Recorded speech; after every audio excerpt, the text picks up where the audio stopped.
Hey, architecture firm owners and emerging leaders.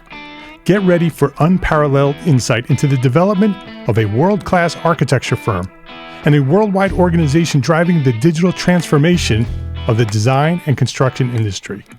With Build Smart, the podcast that's changing how our profession operates. We share the incredible stories behind innovation in the building industry with my friend and co-host, Patrick McLeamy, FAIA, former CEO of the international architecture firm, HOK.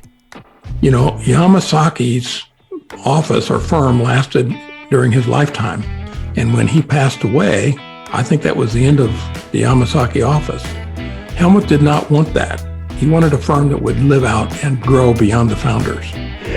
In Season 1, discover the untold stories behind HOK's meteoric rise, from 150 employees in St. Louis to a powerhouse with over 1,900 staff members and 27 offices worldwide. You know, they weren't as polite as the Kojima people. That was just boom. And anytime you have a creditor, whether it's Kojima or the bank, that wants their money, unless you can raise money someplace else, you are out of business. Bankrupt. And hold on tight for Season 2, where Patrick takes us on a new adventure as chairman of Building Smart International, shaping the future of digital transformation in the design, construction, and operation of built assets. Ian Howell, Ken Harold, and I, Ken was my technical representative from HOK. The three of us took a tour of Europe of 5 cities in 5 days. Very busy time. Simply follow the link in the show notes to subscribe to Build Smart now and uncover lessons that will transform you and your architecture firm.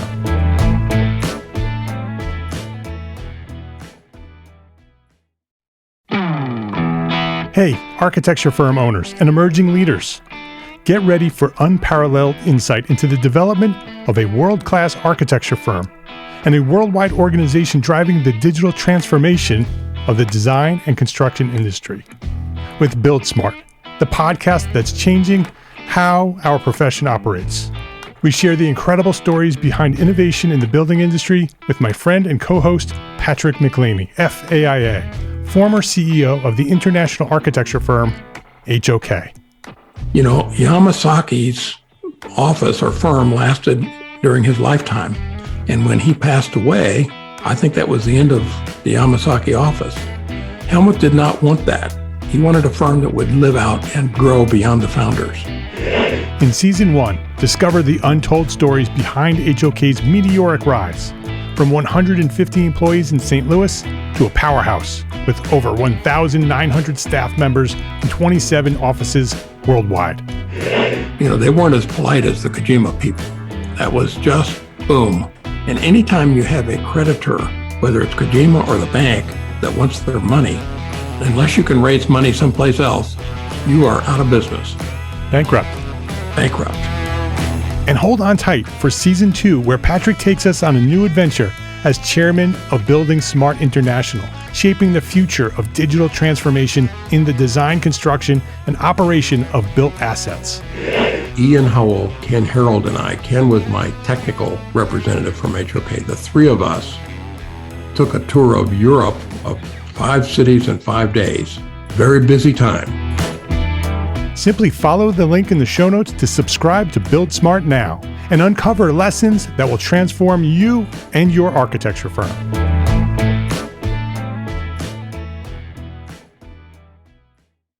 Know how to calculate the exact amount you need to charge your clients in order to earn 20% profit on that project? It's simple to do if you know how. Learn how by downloading our free course, Profit for Small Firm Architects, today at entrearchitect.com/free course. My name is Mark R. LePage, and you are listening to Entre Architect Podcast, where I speak with inspiring, passionate people who share their knowledge and expertise, all to help you build a better business so you can be a better architect. This is episode 220, and this week I'm speaking with Catherine Meng of Design Voice Podcast. Entre Architect Podcast is supported by our platform sponsors, ARCAT, the online resource delivering quality building material information, CAD details, BIM, specifications, and much more at arcat.com. And FreshBooks, the cloud-based accounting software that makes running your small firm easy, fast, and secure. Spend less time on accounting and more time doing the work that you love. Catherine Meng, welcome to Entree Architect Podcast. Thanks for having me. It's great to be here. It's great having you here. Let me just share who you are with the rest of our audience here. Catherine Meng received her Bachelor of Architecture degree from Cornell University and joined DLR Group Quan Henmi in 2016, where she focuses on multifamily and student housing projects. Prior to this, she previously worked in New York City and Shanghai. In addition to her work as an architect, Catherine is active in the San Francisco community. She serves as the mentor at the ACE Mentor Program, serves on the board of the Northern California Cornell Alumni Association, and is a member of the San Francisco chapters of the Urban Land Institute and the Commercial Real Estate Women, which is also CREW, K-R-E-W, which I like that. And Catherine, the reason she's here today is because Catherine just started a new podcast called the Design Voice Podcast. She's the creator and the host, which aims to elevate and amplify those voices of women in the architect, engineering, and construction professions. That is going to be a great show. I think that's a well-needed show.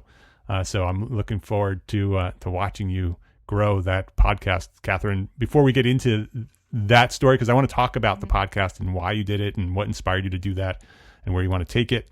But I want to know more about you first. I want to go into your origin story, go back to what inspired you to become an architect, and share that story to where you are today. Okay, great.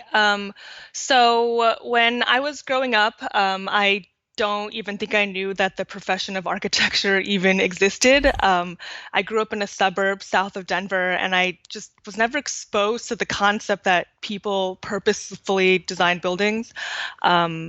So, when I was a kid, I wanted to be a writer or an artist. I loved reading and writing stories and like poems and journals. But I also loved drawing and art classes and making things with my hands. And, of course, as stereotypical as this sounds, my Chinese parents wanted me to become a doctor or an engineer. But when I was a sophomore in high school, and I'm kind of embarrassed to admit this now, but I read The Fountainhead and I loved it. And I think that was when I first realized that there was even such a thing as an architect. And I think that was when sort of the idea that I could become one myself sort of lodged itself into my brain.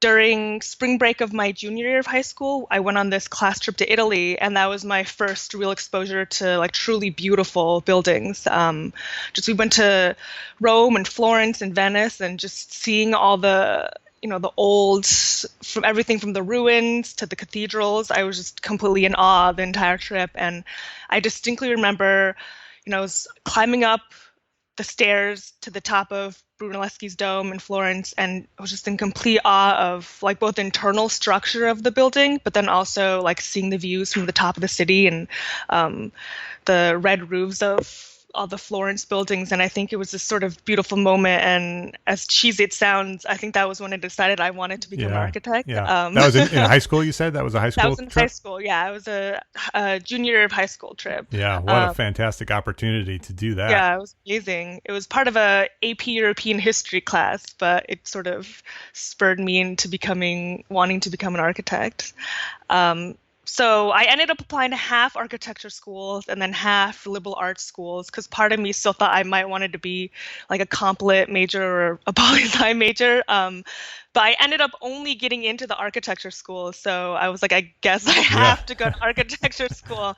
And so that's how I ended up at Cornell. And, luckily I liked it. I loved architecture school, but I also, there's like times where you hate it. I think you have strong feelings about it, like span both directions. Yeah. But like overall, I really loved my time at Cornell. And, fortunately I graduated so I'm going to wait for the sirens to stop. It's okay. Unfortunately, I graduated in 2009, so right in the middle of the recession, and I couldn't find a job after school. So I moved back to my parents' house in Houston, and I did some the only job I could find was doing some office and admin work for almost about a year while still applying to architecture, any architecture related job on the side, but had no luck. And this is going on for almost a year, and it was like pretty demoralizing at the time. And so like at one point I was like, I can't take this anymore. And I noticed that there seemed to be a lot of construction and activity still going on in China.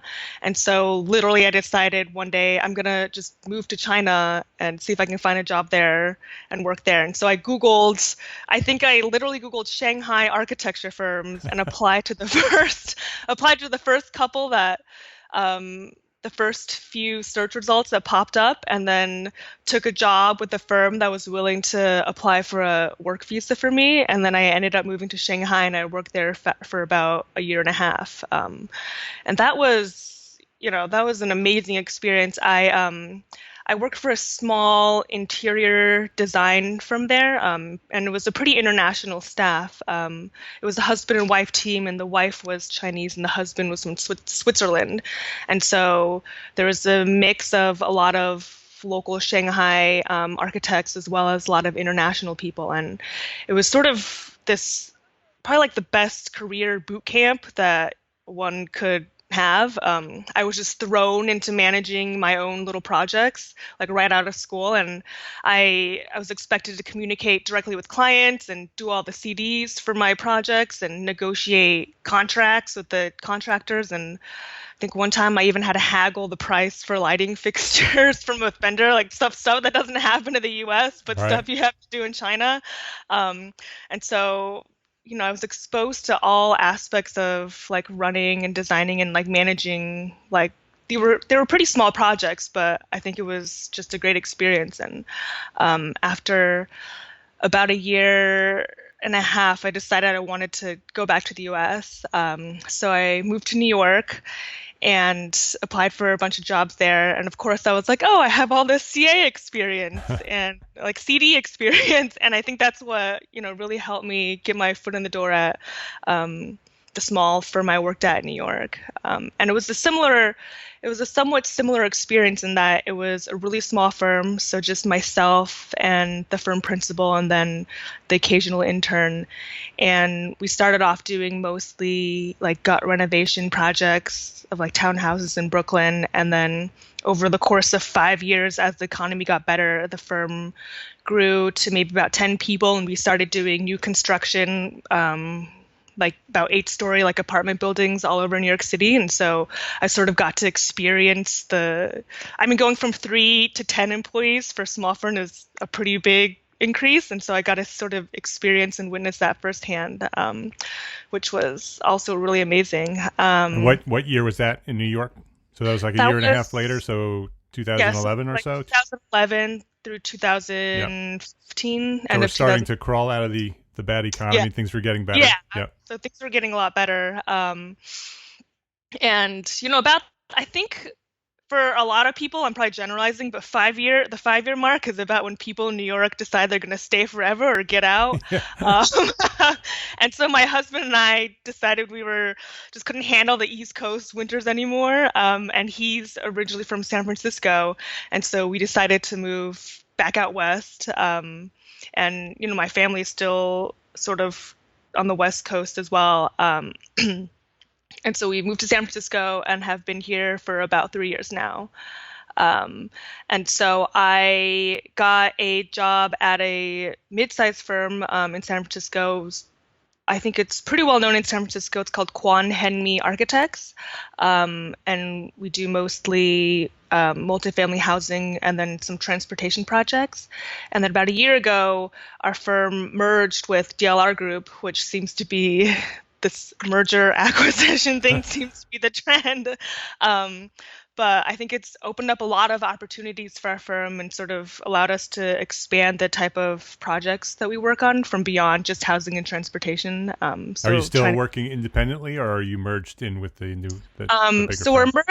we're merged in with the big firm, but I think and DLR Group has offices in cities across the US, but I think each office location has some relative independence. And so I think that's what has made the merger successful, is that the core like firm culture and leadership is all the same. So on a day-to-day basis, it basically feels the exact same. It's just we all had to get new business cards and email. Right, yeah. But part of I think part of one of the benefits of being part of this larger firm is there are all these new resources that are available to you. And so DLR Group offers what they call professional development grants, and anyone in the firm can apply for them. And so which is where the podcast comes in. The podcast was something I had sort of kicking around in the back of my mind for a long time. I had wanted to make it because it's something that I wanted to listen to. I just personally find it really inspiring to hear stories of other women's career and professional journeys. And I thought it was such a good idea. I'm like, surely someone else must have done this already. And at the time, it turned out that, I couldn't really find the type of podcast that I wanted to listen to. And so slowly this idea came into my mind that was, maybe I could do this myself, why not? But I kept on, pushing that idea aside because I was like, I have a job, I can't make a podcast on the side. But then when, I heard about the next round of professional development grants that were going out, I thought, I might as well apply for one of these grants. And then if I get it, it'll sort of be the impetus to force me to do this thing, which I want to do anyways. And so I ended up winning one of the grants. And that sort of, I guess, was the last sort of push off this cliff to convince me to start the podcast. And so that was about 4 months ago. The show officially launched about a month ago, and so far there have been 4 episodes released, and it's been going well so far. It's been a really intense, sort of crazy learning curve and experience, but totally rewarding, and I'm excited to see where it goes. Yeah, it takes a lot more than just talking into a microphone, right? It's a lot of work. Yeah. There's a lot of YouTube tutorials. Yeah, that's how I started.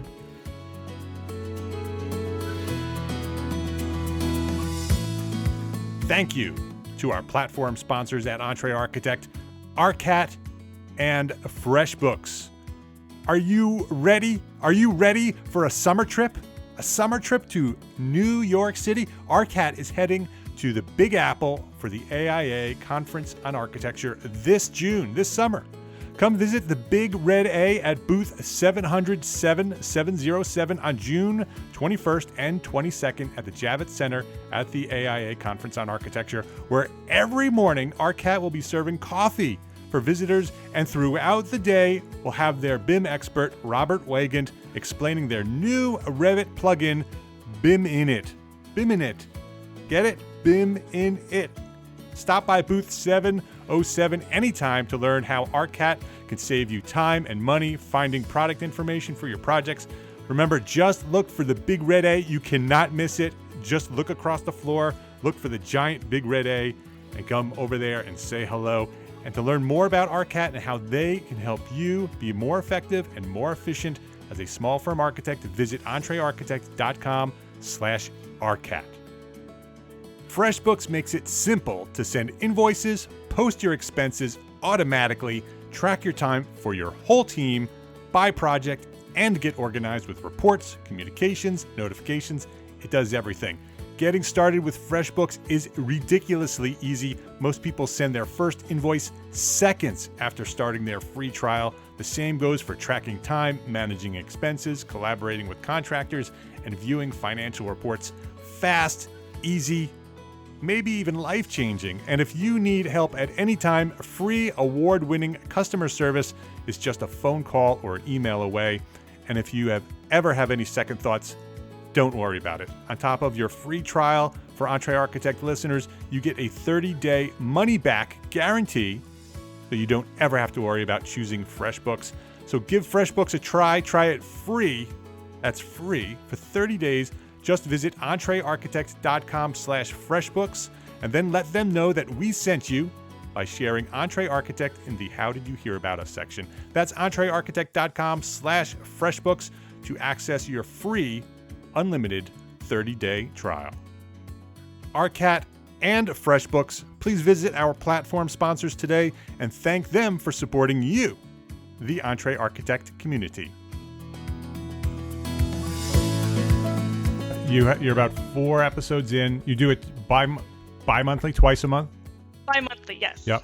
That is the goal. Yep. Okay. And so tell me a little bit about, so you created the podcast that you wanted to listen to. So, and it's based around the voices of women in architecture and construction and engineering. So talk about that a little bit more. Talk about what was the podcast that you wanted to create? What was missing? Yeah. So, just, a side note that after I had started planning my podcast, there was actually one that was launched that features interviews with women architects in LA, and it's hosted by this woman Audrey Sato in LA, and she interviews a lot of architects, but specifically based in LA, and so that's kind of similar. That's kind of similar to what I wanted to do, but I think my main goal was just to hear. I just wanted to hear people's stories and see like how they deal with how they've dealt with the challenges throughout their careers, and then also like what the highlights were like and what inspires them. I think I'm of the age and generation where growing up I was always told I could be anything or do whatever I want, and I didn't believe that. I think when I was younger I naively thought that issues of sexism and equality, were solved already. And so when I was working, I wouldn't have to worry about it anymore. And up until a point, that was true, even maybe, your first job in school where the gender breakdown is still about 50-50. But then I think once you start working, you very quickly realize that these problems still very much exist and are, of course, not solved yet. And the longer I'm in this profession, I want to know how are other people doing it. I feel like the challenges that I face or the, worries I have or questions I have aren't unique to myself. And so I wanted to know how are people dealing with these same issues. And at the same time, I think there's sort of this, not really a trend, but where the idea of women in architecture is sort of a side issue. I don't like to characterize myself as a female architect, but at the same time, I don't want to be naive, and I think you have to recognize that these problems still exist. And so I wanted the podcast to sort of strike a balance between talking about a lot of the challenges that women face in the field, but also just not focusing on the fact that these people are women, but that they're architects and they have or engineers and work in construction, and they have interesting career journeys that are separate of their gender or identity. Because I think everyone can benefit from hearing the career paths of other people, not just women, but I think men and women. And so I definitely hope to strike a balance between those two aspects of the podcast. Yeah, I completely agree. And I love the brand Design Voice, because that's what it's all about. Whether you're a man or a woman, it's about having the opportunity to share your knowledge with others. It's a big part of what we do here at Entree Architect, and I think it's a great opportunity for you to sort of have your voice be heard and inspire others to do similar things. You had mentioned that there's another podcast in LA. It doesn't matter if there were 10 podcasts that sort of focused on women in architecture. Right, exactly. Your story and the way you do it is going to be unique to you and the people that you bring on your podcast. And so I want to encourage anybody else who's listening that if they want to do anything, whether it's a podcast or a blog or a YouTube channel or anything that sort of promotes architecture and share and becomes the conduit of communication among us and in the community, it's a good thing. And so I love the fact that you've started this, and I love that it's focused on giving women an opportunity to share their stories. So when there's somebody looking specifically for that, there's a place for them to find that. Yeah, and I didn't want to just focus on women in architecture. I was also interested in speaking with engineers and people who work in construction because obviously there's so much overlap in our fields, and I think we could really learn a lot from each other in our different respective fields. Yeah. Yeah. Were there any surprises that you've come across in either developing the podcast itself or in some of the interviews that you've done so far?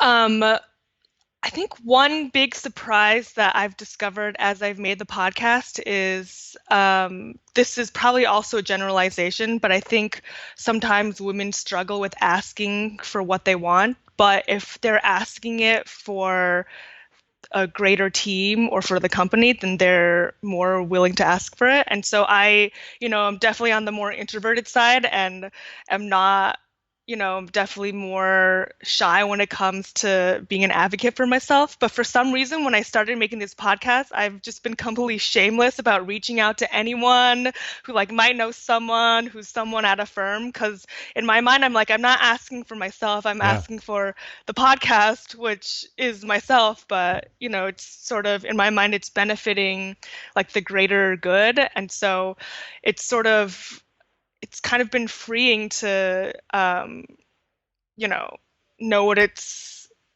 been kind of freeing to know what it's like to just be to be able to like put myself out there more confidently, and so I think I'm hoping that sort of that experience will like translate into my own personal professional life. Yeah, and it will. Yeah. It absolutely will. Yeah. I'm an introvert as well, a pretty deep one. And but in order to do the thing that I want to do with Entree Architect, I have to overcome that.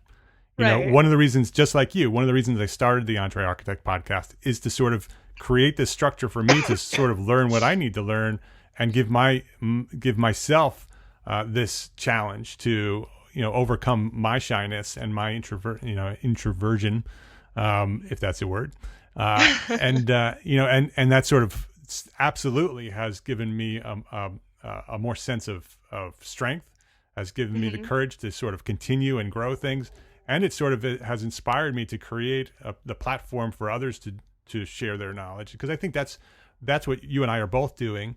I think one of the things that is challenging in our profession is how secretive we are as architects, and whether it's a man or a woman or it doesn't matter. Our culture in architecture for generations has been very secretive, and we didn't share our knowledge. And by creating places, podcasts and YouTube channels and blogs, it gives us the opportunity to not only share our knowledge, but to create a platform for others to share theirs, and that inspires others to share it, and then they share it. And by you doing what you do and what I do here, there's this compound effect that the more we do what we do, the more others will be inspired to do the things that they think that they might not be able to do, but they do it anyway. And I think all the guests that I'm sure you probably have experienced as well, but all the guests that I've reached out to, everyone really wants to share their experiences and knowledge, and people have been amazingly, supportive and really want to participate in this project, because I think people, recognize that I'm not asking for like a personal favor or anything. It's sort of contributing to like the greater conversation. Yeah. What will also be very interesting with your platform is that the conversations that you have with women, I think, can become much more transparent, and they'll be much more honest about how they really feel about the profession. Because I have many women on my podcast. Probably half of the people that I've spoken with have been women, but I'm still a man, and we have very open conversations. But I think your platform and what you've created here will be able to create an environment where you'll be able to have some of those tough conversations that sometimes aren't talked about. That not only about sort of discrimination and the other things that we're dealing with, but just life in general. How do you raise a family and be an architect? How do you be a mom and be an architect? Those kind of Yeah. questions, and solutions to those questions Right. will be fantastic, to be able to have an entire resource where you can go and you can like search for specific topics and say, okay, this is a show about this topic, and that will be able to help us resolve some of these problems. I think that's going to be fantastic. Yeah, and I've already started to get a little bit of that in just the 4 episodes that I've done. I'm, amazed at what people have been willing to open up about and share. For example, one of my friends, she teaches an architecture studio in New York City, and she's telling me about how, and she's a young mother, and she just had a 10-week-old son, and she has a 2-year-old daughter, and she's telling me about the struggles she has being like a nursing mother and then also teaching. And the school she teaches at doesn't have these facilities for women, and so she was telling me how she will have to pump in like standing up in a public bathroom, and especially being in academia, she doesn't have like her own office space or desk, and so she basically just has like a freezer bag and a backpack and carries that with her all over New York City. And I just I was like, what? How is this still happening? Like, why doesn't the university provide like a lounge? It could just be a small closet even. I mean, obviously it shouldn't be an afterthought, but just things that people have been willing to open up about. And I think a lot of women will find, even if you don't have that exact experience, I think a lot of women will be able to find some, shared common experiences in hearing these stories. Yeah, exactly. And the reason that still happens is because people don't talk about it. Yeah, exactly. That's something. If your friend was on my podcast, that conversation wouldn't happen. Yeah, probably not. And so that's exactly what I'm talking about. You'll be able to have those conversations, and because you're talking about it, other people will say, "Yeah, that's exactly what happens to me," and then we'll have these opportunities to make some changes about these things. Right. Yeah. Yeah. Yeah, it's super interesting to have those, to be able for you to be able to have those conversations. Do you have who are some of the people? Do you know some of the people that you're going to have in upcoming episodes? So I am speaking with Anne Torney. She's a principal at the Methuen office, San Francisco office. So that'll be an upcoming episode. I also want to have sort of a range of people of different experience levels. So not just principals at firms, but people who are mid-level and then also interns. Yeah. So I'm speaking with a young project engineer from McCarthy Construction in an upcoming episode, and then another principal at a structural engineering firm shortly after that. So there's a lot coming down the pipeline. Yeah, I think that you had mentioned earlier in your intro, in your origin story, that during school you had some of these conflicts. That whether you wanted to be an architect or not. There's those, and I think that many of us have those thoughts during architecture school, and I think that'll be another opportunity to have some of those conversations with young architects and even students, to be able to share that that's normal, that's right. not something that only you experience, but I would say most of us experience, because architecture school is hard. And becoming an architect after architecture school is hard.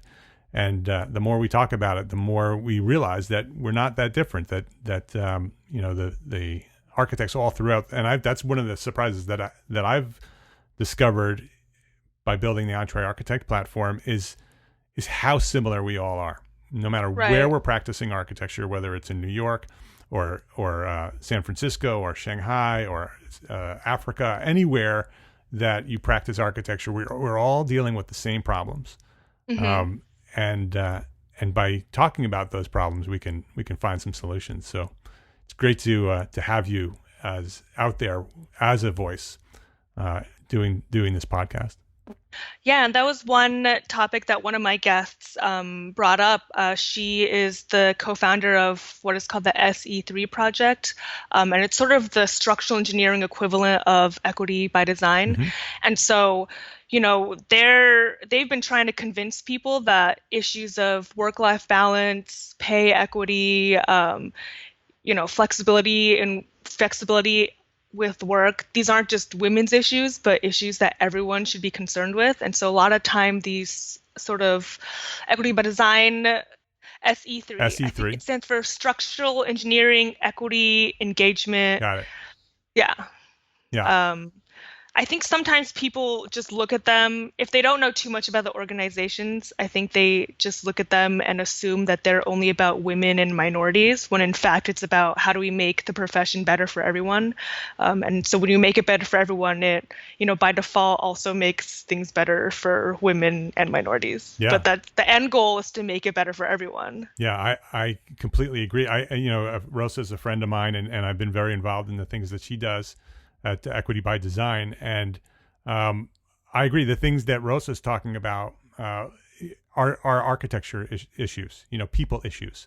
Mm-hmm. And that, they affect women differently than men, but they affect all of us. And if we can solve those problems for all of us, then we solve them not only for the women, but we solve them for the profession.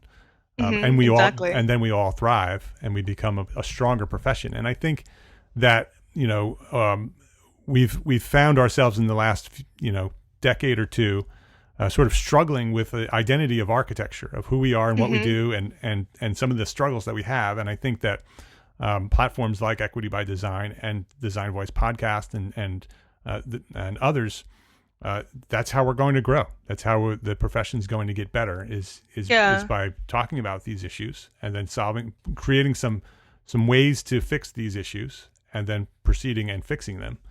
And so, the more voices, the better. So I'm looking forward to hearing many of them over on the Design Voice podcast. So thank you. Me too. Yeah. So if there's anything we can do to help you, we absolutely can share your contact information here. Before we wrap up here, I want to ask you the one question that I ask everybody. What is one thing that a small firm architect can do today to build a better business for tomorrow? So this might be kind of unconventional, but I would say you should sign up for an improv class today. I love that answer. I am a big proponent of improv classes. I started doing it just because I thought it was fun, but I realized that all these skills that you learn in improv classes can apply to your life situations, but also your work situations. And also you meet really interesting people. So I would say go out, and I'm sure it's sort of this become very popular. So I'm sure any city, or probably not town, but any city you live in has an improv theater, and they probably teach classes. So go sign up for one. Yeah, I would say probably even most towns probably have some sort of, acting classes somewhere, and they probably have improv as part of that. That might be the best answer we've ever had.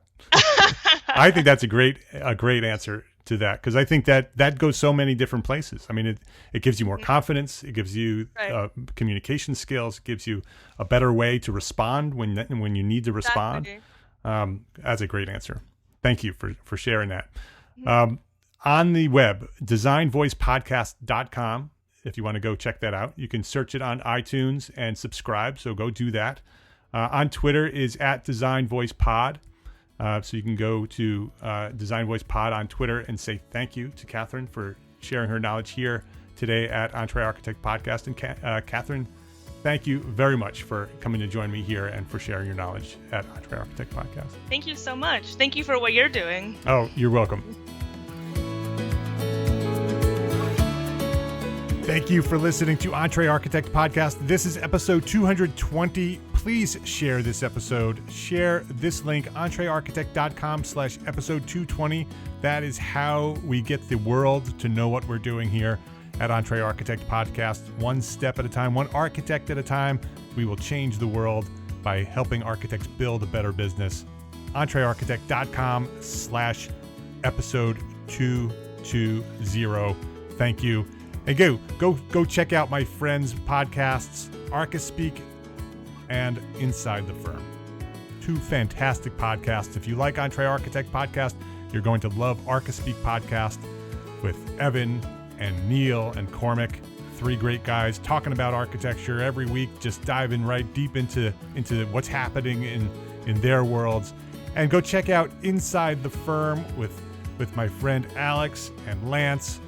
Those guys, they're talking every week as well, sort of from a different perspective. They are digging deep into their own firm and sharing knowledge about what's happening real time. It's like a business meeting. It's like you're listening in on a business meeting over there at Inside the Firm. They're sharing how they're building their firm step by step from the beginning to the end.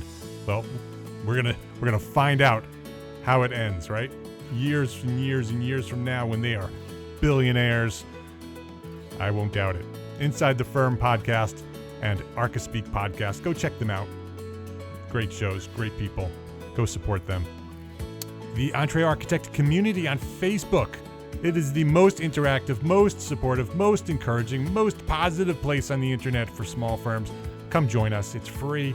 entrearchitect.com/group will get you there. Just request membership. You need to be an architect or an architecture student. It is a private group, and we have very sensitive, transparent conversations in there, and we only want architects in there to be contributing. So if you're an architect or an architecture student, come join us. entrearchitect.com/group.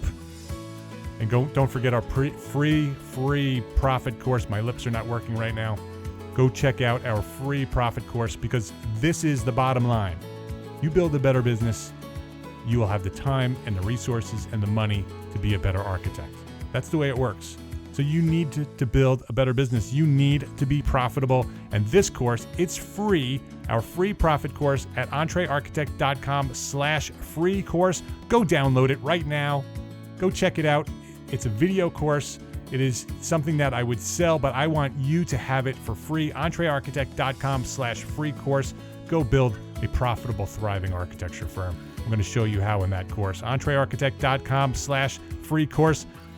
My name is Mark R. LePage, and I am an entrepreneur architect, and I encourage you to build a better business so you can be a better architect. Love, learn, share. That's all you need to know. Thank you for listening. Have a great week.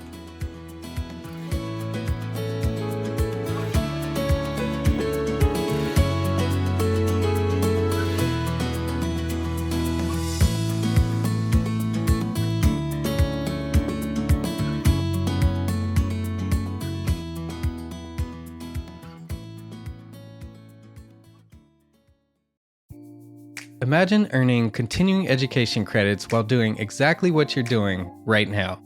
Well, you can. Gable Media has revolutionized the way you earn your continuing education credits with a groundbreaking approach. Forget running around town and scouring the internet for credit-worthy courses. Fulfill your CE requirements effortlessly by listening to engaging podcasts just like the one you're listening to now. Our podcasts are designed to educate, entertain, and inspire, all in a user-friendly environment. But wait, there's more. Architects, Gable Media is also approved as an AIA continuing education services provider. Upon completion, we handle everything, from reporting your hours directly to the AIA to storing your certificates in your personal Gable Media profile for your self-reporting needs. So follow the link in the show notes and start earning your credits in the most innovative and entertaining way possible with Gable Media. Attention architects and creative minds. Get ready to supercharge your brand with Build Your Brand, the podcast that's unlocking the secrets of branding success for creatives. Hey there, it's Mark R. LePage, founder of Entre Architect, and I'm inviting you to join my friend, architect marketing expert Jeff Eccles at Build Your Brand podcast, where he explores the captivating stories of the world's top brands and transforms their lessons into powerful moves for small firm architects and creatives like you. In Season 1, Jeff shares the thrilling tale of Southwest Airlines, where he dissects their journey to the summit and distills it into strategies tailor-made for you. It's important to keep in mind that companies like Southwest compete in the real world, just like you. and face real-world challenges, just like you. You might be surprised at how similar those challenges are to the struggles that you grapple with on a day-to-day basis. Don't miss out on your blueprint for success. Subscribe, tune in, and let's build your brand together.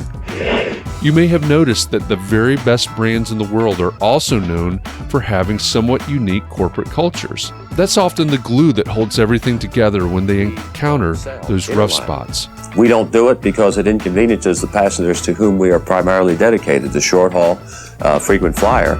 Follow the link in the show notes to subscribe to Build Your Brand today. Remember, no matter the size, the journey's the same. Your brand's journey to the top starts here.